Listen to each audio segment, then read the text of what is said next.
Assalamualaikum warahmatullahi wabarakatuh. Selamat pagi dan salam sejahtera. Kita lanjutkan materi terkait dengan kertas saring, persiapan kertas saring. Berikutnya ini adalah tentang pemilihan kertas saring. Saat ini berbagai jenis kertas saring itu banyak beredar dan dijual di pasaran dengan ukuran pori dan terbuat dari bahan yang berbeda. Sangat tergantung dari banyak faktor dalam menentukan dan memilih ukuran dan bahan dan kertas saring itu. Oleh karena itu harus diketahui terlebih dahulu sebelum kita memilih atau menggunakan jenis kertas saring yang akan kita gunakan dalam proses sampel.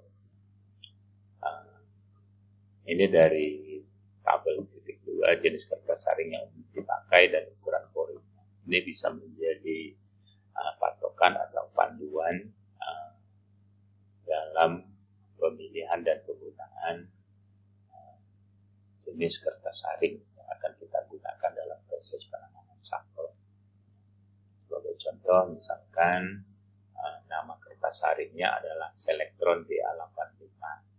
Bahan bakunya adalah dari selulosa nitrat. Ukuran porinya 0,45 mikrometer. Kemudian contoh yang lain misalnya Wetman WTP. Nama kertas saringnya. Bahan bakunya adalah Teflon. Ukuran porinya adalah 0,5 mikrometer. Ini sumbernya dari Grashof dalam Pustaka 1997. Bisa saja nanti adik-adik bisa menemukan atau mungkin mencari sumber literatur yang lain terkait dengan pemilihan jenis bahan baku dan ukuran pori dari kertas saring. Berikutnya adalah pencucian kertas saring. Jadi harus kita pahami walaupun kertas saring sudah dipilih, ditentukan dengan ukuran dan pori tertentu, bahan tertentu, tetapi yang perlu kita ingat bahwa jika kita ingin menghindari terjadinya kontaminasi pada sampel dari kertas saring itu, maka sebaiknya kertas saring harus kita lakukan pencucian terlebih dahulu. Proses pencucian kertas saring dengan bahan tertentu harus disesuaikan dengan parameter apa yang akan kita analisis, akan kita uji.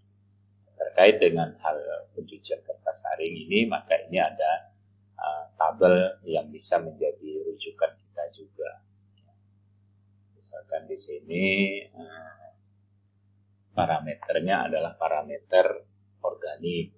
Jenis kertas saringnya misalkan tadi Selectron GN.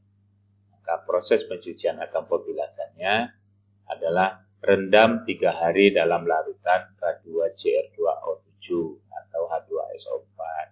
Setelah itu bilas beberapa kali dengan air bebas organik atau panaskan pada suhu 400 derajat Celcius. Atau contoh lain misalkan parameternya adalah nitrit atau nitrat. Jenis kertas saringnya menggunakan Selectron OE67 atau Wetman WTP. Maka proses pencucian atau pembilasannya bilas dengan air bebas nitrit dan seterusnya. Ini bisa dilihat dari tabel ini. Atau nanti mungkin ada sumber-sumber lain yang bisa kita jadikan sebagai rujukan dalam proses pencucian kertas saring ini, dapat kita gunakan juga sebagai pedoman. Berikutnya adalah pencucian kertas saring. Selain dan juga merupakan sumber kontaminasi, selain proses yang sebelumnya, juga merupakan sumber kontaminasi yang potensial pada sampel. Jadi ada beberapa sumber kontaminasi yang potensial pada sampel. selain kertas saring yang kita gunakan, maka yang kedua adalah peralatan penyaring seperti tabung, tempat sampel air yang akan kita saring.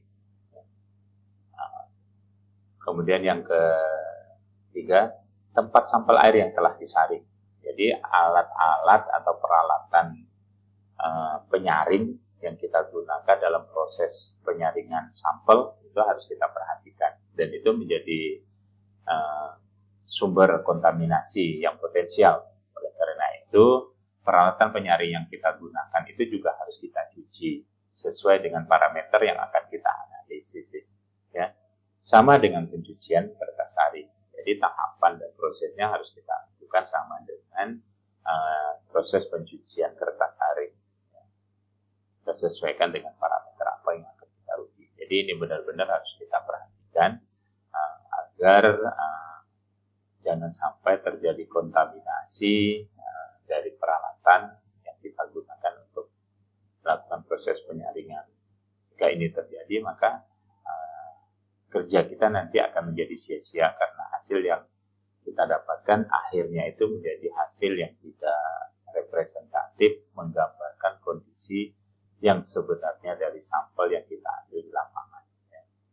Setelah proses pencucian, peralatan penyaring itu harus kita bungkus dengan kantong plastik.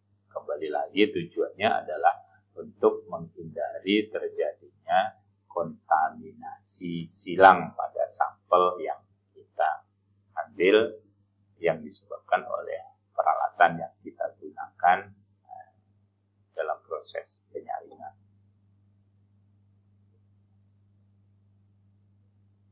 Oke, akan kita lanjut sesi berikutnya. Demikian Bapak akhiri. Wabillahi taufiq wal hidayah. Assalamualaikum